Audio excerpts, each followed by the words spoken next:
ಚಿಕ್ಕಮಗಳೂರಿನಲ್ಲಿ ಮತ್ತೊಂದು ಬ್ಯಾನರ್ ವಿವಾದಕ್ಕೀಡಾಗಿದೆ. ಟಿಪ್ಪು ನಗರದಲ್ಲಿ ಐ ಲವ್ ಮೊಹಮ್ಮದ್ ಬ್ಯಾನರ್ ಅಳವಡಿಕೆ ಮಾಡಿದ್ದಾರೆ. ಹಿಂದೆ ದೇಶದಾದ್ಯಂತ ವಿವಾದಕ್ಕೆ ಈಡಾಗಿದ್ದಂತಹ ಐ ಲವ್ ಮೊಹಮ್ಮದ್ ಇದೇ ರೀತಿಯಾದಂತಹ ಒಂದು ವಿವಾದ ಉಂಟಾಗಿತ್ತು. ಈಗ ಮತ್ತೊಮ್ಮೆ ಐ ಲವ್ ಮೊಹಮ್ಮದ್ ಬ್ಯಾನರ್ ಅಳವಡಿಕೆ ಮಾಡಿದ್ದಾರೆ. ಟಿಪ್ಪು ಕಟೌಟ್ ಪಕ್ಕ ಐ ಲವ್ ಮೊಹಮ್ಮದ್ ಬ್ಯಾನರ್ ಅನ್ನ ಅಳವಡಿಕೆ ಮಾಡಿರುವಂಥದ್ದು ಕಂಡು ಬಂದಿದೆ. ಟಿಪ್ಪು ಕಟೌಟ್ ಮುಂದೆ ಪಾಕಿಸ್ತಾನಿ ಹಾಡನ್ನ ಹಾಕಿ ಅದನ್ನ ಸೋಷಿಯಲ್ ಮೀಡಿಯಾದಲ್ಲಿ ಹರಿಬಿಟ್ಟು ಕೋಮು ಸೌಹಾರ್ದತೆಯನ್ನ ಕದಡುವಂತಹ ಪ್ರಯತ್ನ ಆಗಿತ್ತು.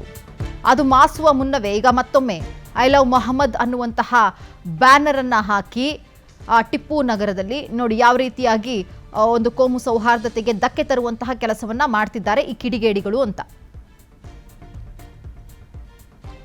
ಇವತ್ತು ಹಬ್ಬ ಇರೋದ್ರಿಂದಾಗಿ ಈ ಚಿಕ್ಕಮಗಳೂರು ಭಾಗ ತುಂಬಾ ಸೂಕ್ಷ್ಮವಾದಂತಹ ಪ್ರದೇಶಗಳು, ಈ ಕೋಮು ಸೌಹಾರ್ದತೆಗೆ ಧಕ್ಕೆ ತರುವಂತಹ ಪ್ರದೇಶಗಳು. ಅಂಥ ಜಾಗದಲ್ಲಿ ಈ ರೀತಿಯಾಗಿ ಬ್ಯಾನರ್ಗಳನ್ನು ಹಾಕಿ ಮತ್ತೊಮ್ಮೆ ಒಂದಷ್ಟು ಕಿಡಿಗೇಡಿಗಳು ಈ ಕೃತ್ಯಕ್ಕೆ ಮುಂದಾಗಿದ್ದಾರೆ. ದೃಶ್ಯದಲ್ಲಿ ಗಮನಿಸ್ತಾ ಇದ್ದೀವಿ.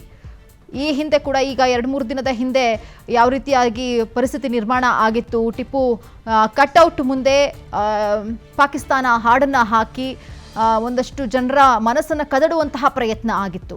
ಅದನ್ನು ಸೋಷಿಯಲ್ ಮೀಡಿಯಾದಲ್ಲಿ ಹರಿಬಿಟ್ಟಿದ್ರು. ಆದರೆ ಈಗ ಮತ್ತೊಮ್ಮೆ ಐ ಲವ್ ಮೊಹಮ್ಮದ್ ಅಂತ ಹೇಳಿ ಟಿಪ್ಪು ನಗರದಲ್ಲಿ ಆ ಒಂದು ಕಟ್ಔಟ್ ರಾರಾಜಿಸ್ತಾ ಇದೆ.